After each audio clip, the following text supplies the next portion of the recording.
चलिए, मैट्रिक और inter pass के लिए एक सुनहरा अवसर ही बोल सकते हैं।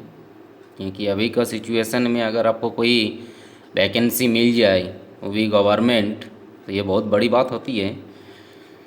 चलिए, इसके बारे में कुछ आप लोग को जानकारी देते हैं। हो सकता है मेरी जानकारी से किसी को लाभ पहुँचे, खुशी होगी मुझे भी, आप लोग को भी होना चाहिए कि कुछ हम लोग को जानकारी मिले। और ये आपको सही न्यूज़ देंगे, आपको हम दिखा भी देंगे ये साइट्स पे कि क्या है क्या नहीं है। देखिए, मैट्रिक और इंटर पास के लिए एक आपका जो वैकेंसी है, इसका डिटेल्स तो बताएंगे ही। ये देखिए कहाँ का है, ये इंस्टीट्यूट ऑफ फॉरेस्ट प्रोडक्टिविटी का है, यानी वन उत्पादकता संस्थान है, और ये रांची का है। ठीक है। और ये आपको 22 जुलाई 2020 यानी 22 जुलाई 2020 को ये रिक्वायरमेंट नोटिफिकेशन इसका जारी हो चुका है। और इसमें आपको एप्लीकेशन इनवाइट किया गया है। ठीक है। अब इसमें जो भी क्वालिफाई को फुलफ़िल कर रहा है, ठीक है, ये सारा इसका है, दिया हुआ है, ये डिटेल्स बोलेंगे। और ये जो इंस्टीट्यूट ऑफ फॉरेस्ट प्रोडक्टिविटी है, ये देखिए लालगुटुआ गुमला रोड NH23 रांची में है। और इसका बहुत सारा पोस्ट है। चलिए इसमें हम लोग देखते हैं।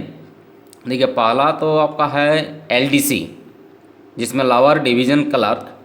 लावर डिवीज़न क्लर्क में देखिए इसमें आपका 7th CPC पे है, यानी 7th पे स्केल है 19,900 से 63,200। ये अनरिजर्व्ड के लिए है, ये एक सीट दिया है। दूसरा आपका देखिए फॉरेस्ट गार्ड।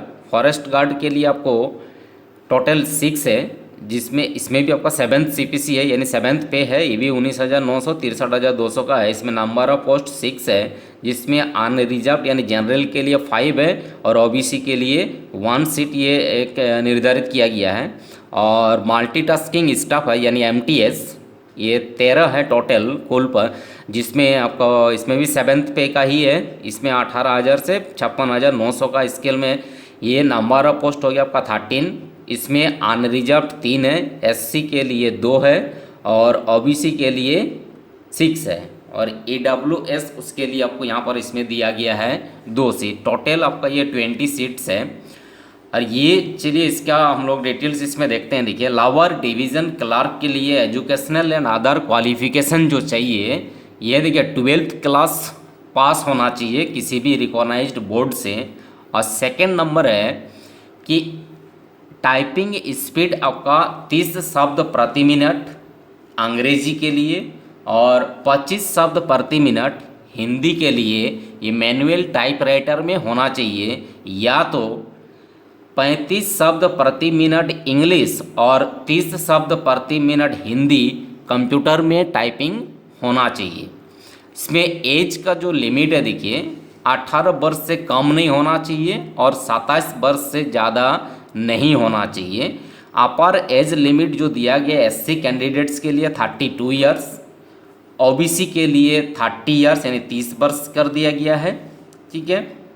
इसमें देखिए एज का जो ये है आपको ये 5 ईयर्स विल भी अलाउड है, यानी 5 साल का आपको रिलैक्सेबल ये इसमें मिल जाएगा, यानी छूट जिसको हम लोग बोलते हैं मिल जाएगा। दूसरा आपका फॉरेस्ट गार्ड। फॉरेस्ट गार्ड में देखिए एजुकेशनल क्वालिफिकेशन 12th पास होना चाहिए in inter with science from government recognised board, यानी आपके पास ISC होना चाहिए। और रिक्वायर्ड इसमें क्या है, successfully complete forestry training course from a recognised forest guard training institution during the probationary period. ठीक है। अब इसमें फिजिकल स्टैंडर्ड है आपका में, यानी पुरुष के लिए 25 किलोमीटर आपको 4 घंटे में पैदल चलने का क्षमता। हाइट कम से कम 165 सेंटीमीटर होना चाहिए। चेस्ट यानी छाती पर 79 सेंटीमीटर होना चाहिए बिना फुलाए हुए, और फुलाए हुए 84 सेंटीमीटर होना चाहिए। वहीं पर गर्ल्स लोगों के लिए यानी लड़कियों के लिए है कि 4 घंटे में 14 किलोमीटर चलने का यानी वॉक कर सके। हाइट कम से कम 150 centimetre, chest 74 centimetre without expansion, बिना फुलाए हुए, और सांस फुला के आपको 79 सेंटीमीटर्स है। इसमें भी एज लिमिट वैसी है 18 ईयर्स और 27, यानी 18 से कम नहीं होना चाहिए, 27 वर्ष से ज़्यादा नहीं होना चाहिए। और जो भी आपको ST SC OBC होगा उसमें जो भी एज का आपको ये मिलेगा, छूट मिलेगा, वो सेम है उसी तरह से। ठीक है। और तीसरा है आपका मल्टीटास्किंग स्टाफ, यानी जो है आपका एमटीएस। एमटीएस में आपका एजुकेशनल क्वालिफिकेशन देखिए 10th स्टैंडर्ड पास होना चाहिए, यानी मैट्रिक पास होना चाहिए, ठीक है। और इसमें दिया है कि आपको 3 इयर्स और more experience in relevant trade, यानी कम से कम 3 साल का आपके पास एक्सपीरियंस होना चाहिए ये एमटीएस के लिए, और मैट्रिक पास होना चाहिए। एज इसमें भी आपका 18 से कम नहीं होना चाहिए और 27 से ज़्यादा नहीं होना चाहिए, बाकी चीज़ आपका सेम है। इसके बाद देखिए इसमें हम लोग और एक चीज़ इसमें देखेंगे कि ये जो आपका अप्लाई कीजिएगा इसमें, ये देखिए नॉन रिफंडेबल एप्लीकेबल फ़ी है और प्रोसेसिंग फ़ी। एप्लीकेशन का फ़ी है 200 रुपीज़ और प्रोसेसिंग फ़ी है आपका 100 रुपीज़, यानी टोटल है आपका 300 rupees to be deposited by candidate belonging to general and OBC categories. जो भी जनरल और ओबीसी कैटेगरीज है वो लोग जमा करना होगा। और जो पीएच है, एससी एसटी है या women from payment of application fee, इन लोग को नहीं करना है, उन लोग को सिर्फ प्रोसेसिंग फ़ी ही करना है, समझ गए। यानी जो भी आपको प्रोसेसिंग और एप्लीकेशन फ़ी है वो 200 और 100 है।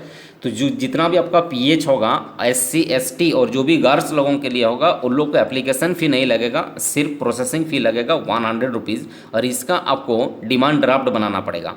देखिए, the payment of application fee and processing fee should be made through demand draft draw from any nationalise bank in favour of, ये आपको याद रखना है कि डीडी जो आपका बनेगा किनके नाम से बनेगा, the director institute of forest productivity payable eight Ranchi, समझ गए।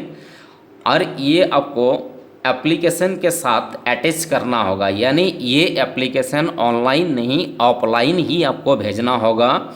और इसका जो ये है आपका, उसमें देखिए आपको एप्लीकेशन के साथ में आपको 2 पासपोर्ट साइज़ फ़ोटोग्राफ आपको अलग से भेजना पड़ेगा।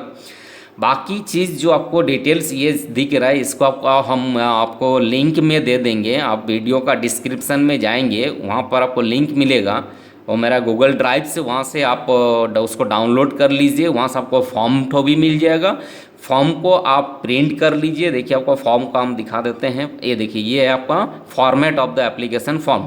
इस फॉर्म को ही आपको प्रिंट आउट करना है, प्रिंट आउट करके इसको फुलफ़िल कीजिए। फुलफ़िल करने के बाद आप इसको सेंड करना है आपको उस एड्रेस में, ठीक है। अब ये अगर आप साइट्स पे हैं या आप मोबाइल पे हैं, आप मोबाइल में चेक कर सकते हैं, ठीक है। इसका साइट्स भी आपको हम बता दे रहे हैं, क्योंकि मैं खुद इसको चेक करके आप लोग को बता रहा हूँ। देखिए ये आपका है, ये ICFRE.org साइट, सुन लीजिए। आप ब्राउज़र पे जाइए, ब्राउज़र में आप साइट का एड्रेस टाइप कीजिए www.icfre.org।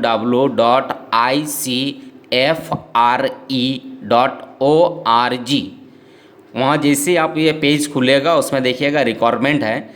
रिक्वायरमेंट में जैसे क्लिक कीजिएगा तो आपको पूरा लिस्टिंग आएगा कि कितना सारा रिक्वायरमेंट निकला है। अब उसमें से आपको जाना है नंबर 3 पर, तीसरे नंबर पर, वहाँ पर आपको मिलेगा, ठीक है। या आपको हम दिखा भी देंगे। चलिए अब इसको साइट को ओपन करके देखते हैं, ठीक है। www.icfre.org। चलिए देखते हैं। चलिए प्रोसेसिंग सेटिंग्स का बता रहा है, 1 मिनट हम अपना सेटिंग्स को चेंज कर लेते हैं, थोड़ा डिस्टरबेंस होगा आप लोग को, ठीक है।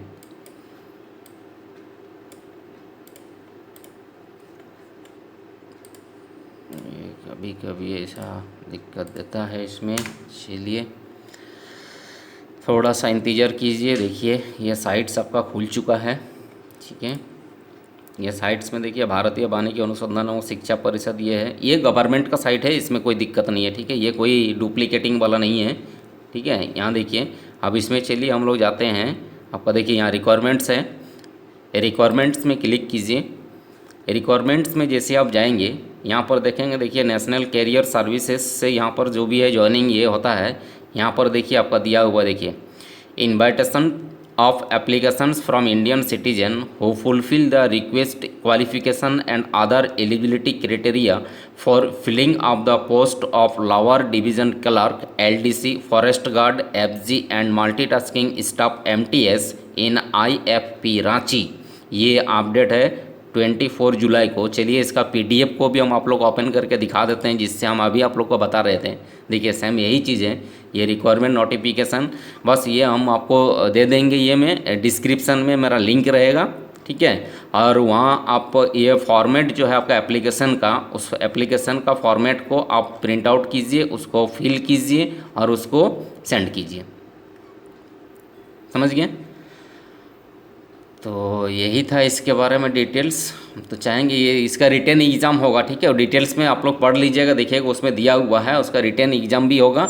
और उसके लिए तैयारी तो आप लोग करते ही हैं, नहीं करते हैं भी हैं, फिर भी थोड़ा कीजिए, क्योंकि ज़्यादा टॉप एग्ज़ाम नहीं होता है ये सब चीज़ का, ठीक है। और अगर ये सब चीज़ जानकारी मेरा आप लोग को अच्छा लगता है तो हमारा चैनल को सब्सक्राइब कीजिए, नोटिफिकेशन बेल ऑन कीजिए, ताकि सबसे पहले आपको जानकारी मिले। क्योंकि मेरा उद्देश्य यही है। बहुत सारा पोस्ट यहाँ हम लोग स्टूडेंट्स लोगों को पता नहीं चलता है, क्योंकि ये कभी साइट्स पे दे देता है, कभी ऑफिस में नोटिस बोर्ड में चिपका देता है, जबकि हम लोग को पता नहीं चलता है। इसीलिए इसमें अप्लाई भी बहुत कम होता है, कॉम्पिटिटिव बहुत ही कम होता है। क्योंकि आज के डेट में देखिए कोई विभाग नहीं देखना है, कुछ नहीं देखना है, जहाँ काम मिलता है वहाँ पर काम करना है, यही है। क्योंकि ये कोई आपको कॉन्ट्रैक्ट बेसिस वाला काम है नहीं, ये गवर्नमेंट का ही है, ठीक है। चलिए अब आप लोग ऐसे भी समझदार हैं, मेरा काम था थोड़ा बोलना, ठीक है, बुरा मत मानिए, है ना।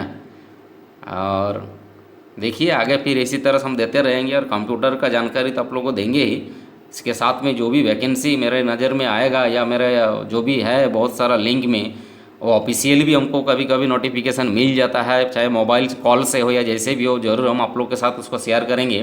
बस आप लोग हमारे साथ बने रहिए, ठीक है। चलिए आज के लिए इसके लिए इतना ही।